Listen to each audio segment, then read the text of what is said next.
about the person we are involved with. All right, so now I'm going to put that 79 and 60 together, and what do we have? We have a 139. That's what we have. But let's take it down. Let's take it down now. See, which way do I want to go? I see this. See?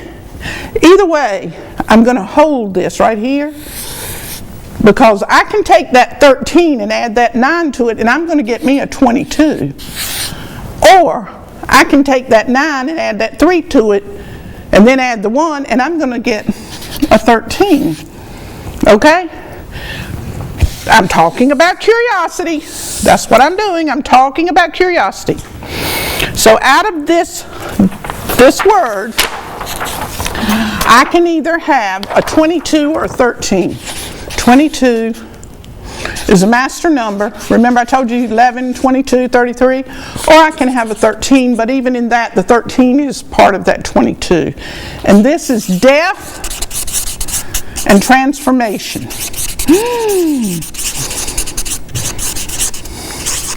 And this is actually that, but at a much higher level, meaning you're going to face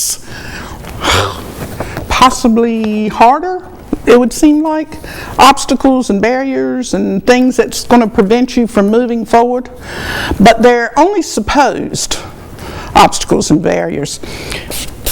Here's the deal. Here's the deal with that. To whom much is given, much is required. Ooh. You didn't ask for anything you didn't get. You didn't get anything you didn't ask for. You get what you get. Remember that show? All right. So both of these numbers pertain to curiosity. Curiosity. And what I said I was going to tackle that tower and chariot. All right. Tower and chariot. All right, if I'm going to tackle that tower and chariot of the heart of curiosity, then that goes right along with this, the whole vehicle of expression. Because while you're traveling along in this life and you're doing your dance and you're singing your songs and you're loving and you're mad and you're rebelling, all of those different steps that you're taking to experience this journey on earth, the purpose is to be transformed. You know, the purpose is to die. Paul said, I die daily. I die daily. Meaning, you are experiencing the personality, but each day you're dropping aspects of it so you're getting closer to what and who and why and when and where you arrived on earth. That divine sublimity of your nature. That master of divine essence. You're learning how to be less mad. I am Paula. You're learning how to be less jealous. I am Paula. You're learning how to be less greedy and grievous and envious and hateful and spiteful and cruel. I am Paula. How am I doing that? By going through the situations that involve jealousy, envy, greed, cruelty. How are you going to know them if you don't go through them? Oh, you thought that you could stand over here and look at it and know what it was all about? Nope, that's not part of the deal. So while you're traveling this journey, this tower, according to the tarot cards, I'm just going to use it in plain, flat terms. God is going to shake you, the ground beneath your feet is going to tremble, most especially when you get close to yourself, because your mind, which is ruled by the devil. Why is it ruled by the devil, Paula? Because we're on the earth and the devil is the Lord of the earth, right? You know, I think it's written in the Bible that man is continually evil from the day he was born. Which implies that he was not evil in that other sphere, but as I said, you've got to have both. You certainly could not experience evilness in that other realm, that unmanifest realm from which we came. So we had to come and be manifested to experience evil. And it is necessary. You can only overcome what you experience. And you can only experience what you're curious about, what you're interested in, what you need to feel. Okay, there you go. As I just said, God is going to cause you to tremble on many occasions.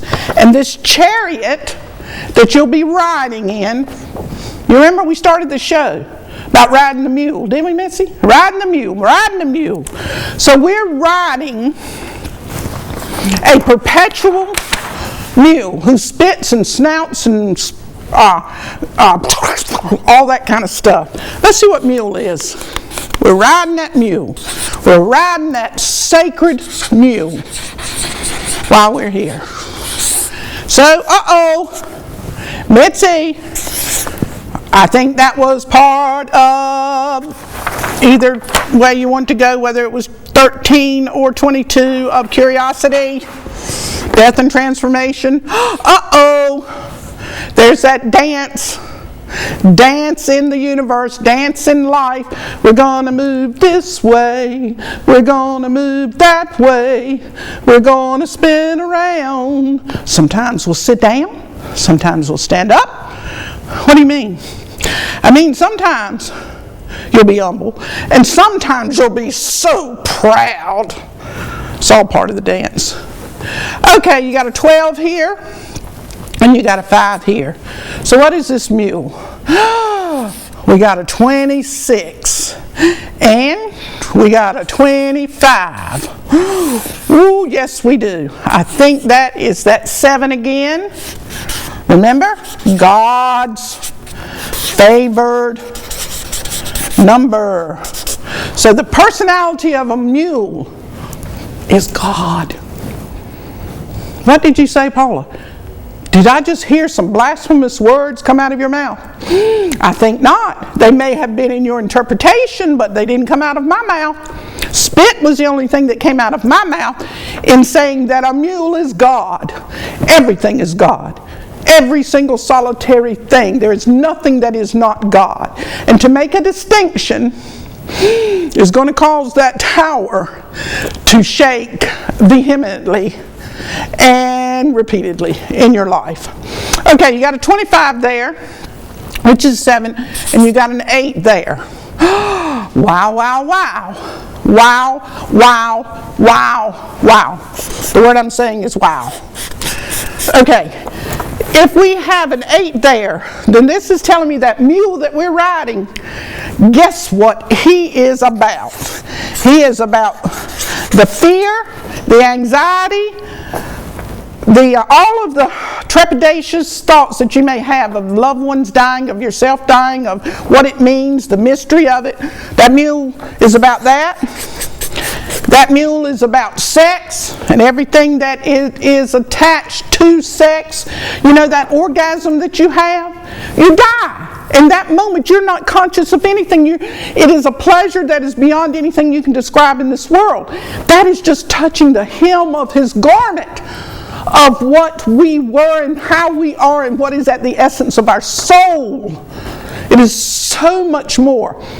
Okay, and last but not least, money. Sex, death, and money. The power that we attribute to it. The caressing influence that we think that it has.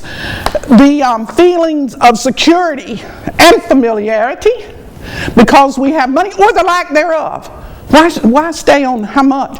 What about when you have no money? Then you get fearful. Then you start creating all of these ideas and ideas about problems that you think that you have.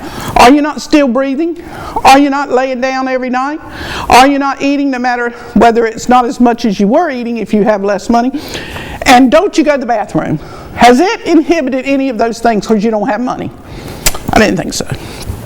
Okay, so this mule that we're riding while we're here on the earth, we're going to experience in full measure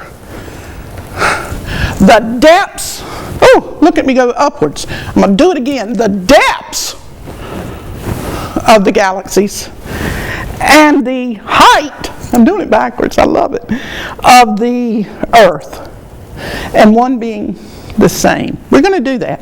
We are going to investigate all of these mule pleasures and lessons while we are here. What do we got here? 23, 15. Oh, I got to take that down too. I just was curious about, see my curiosity? My own curiosity. I want to see what wow was. So we got a 46, and we got a 51. Oh, we got 61 going on here. A 61 inner truth, but it's also that 7 God's favored number.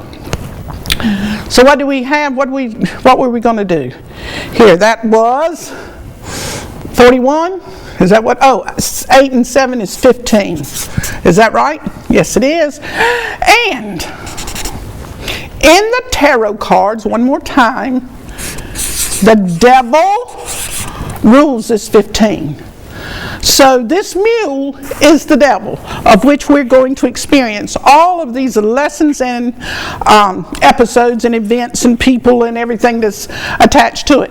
Now, if that devil is this mule, which I've already said is God, is the other side, one and the same, then we need to pay more attention to our words of gossiping, trying to differentiate between the two, because there is no two. There's only one. I think that's what it went back to with that spit, wasn't it? Didn't we take it all the way back to one? We sure did. So we're nothing but balls of spit. That's all. Glorious, wonderful balls of spit. Okay, let's come on back down to this page.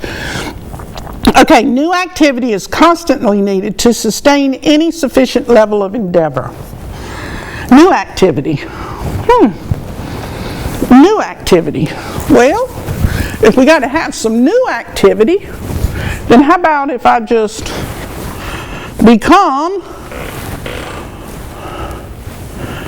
an Aryan Parisian warrior? What do you think? I like that. I like that. Yes. Okay. All right. So we can take hats off and on all day long. We change personalities. We change moods. We change ideas and thoughts and wants and desires as often as I would change whatever hat else. Oh, I like that red. That's really nice. You like this red, Mitzi? This is really pretty. I like that. Okay, but if I didn't like it and I put it on, I'm still going to wear it? What difference does it make? I can gossip about it, can't I? And say why I didn't like it and how I didn't like it, or I can say how I do like it. It's up to you. Whatever floats your boat. Get in it and ride. Ride the mule, though. Ride the mule. Okay, new activity is constantly needed to sustain any sufficient level of endeavor. Ooh, they were pretty words. New activity is constantly needed to sustain any sufficient level of endeavor. And if you want to know who wants to try out new endeavors, that would fall under the realm of Aries. Really, you need to investigate and see where the Aryan energy is in your natal chart. Then you would better understand yourself, and you would better understand how resistant and stubborn you are, and how you think you know something, and how you want to gossip over something. Let me see. When each element is understood or anticipated, one has moved into a place of stableness, indicating he or she is standing upon fearful to move ahead ground. I think I said Aries contained courage. I think I said Aries was driven by Mars. Now, fearful to move ahead ground. If you're standing on this fearful to move ahead ground, what do you say when you're getting stable? And familiar. Is stable, is familiar. Then you start thinking it's secure and safe. Oh, this spits all over the place. When you are there, when you get to that place of feeling secure and safe and stable, well, you're stagnated, first of all. But if you're stagnated, what's going to happen? You're going to begin to rot. That's what you're going to do. You're going to begin to rot.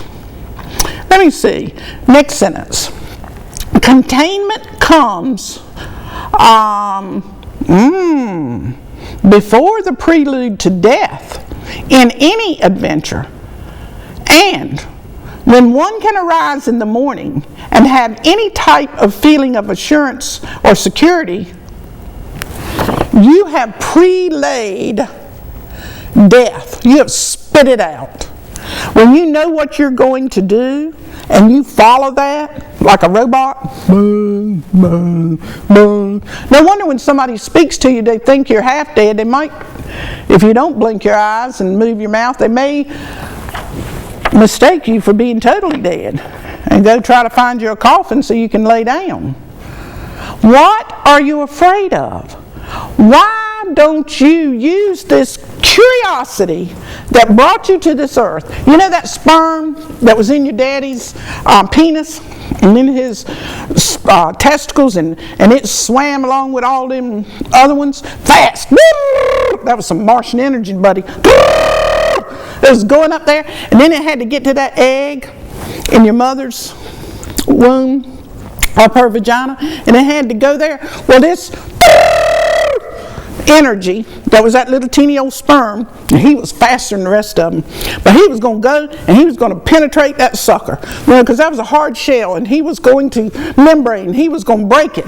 Well, he wanted to know what it felt like to break it and to get in there, and she wanted to know what the experience was of how trying to keep it out, and then when he came in. So both of them had this curious element to feel this experience. But even though this egg broke through and